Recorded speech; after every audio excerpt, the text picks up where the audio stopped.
9 ஆண்டுகள் முதல்வராக இருந்த கர்ம வீரர் காமராஜர் அவருடைய சொந்த தொகுதியில் 18 வயது இளைஞரிடம் தோற்று போனார். இந்த செய்தி அறிஞர் அண்ணாவுக்கு போகுது. அண்ணா, கலைஞர் போய் சொல்றாரு, அண்ணா இந்த மாதிரி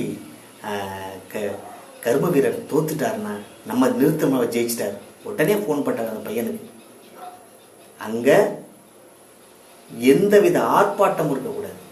இப்படியாப்பட்ட 9 ஆண்டுகள் மக்களுக்காக உழைத்த கர்ம வீரரையே தூக்கி எறிகிற மக்கள் நாளையும் நம்மளை என்னைக்கு தூக்கி எறிய மாட்டாங்க.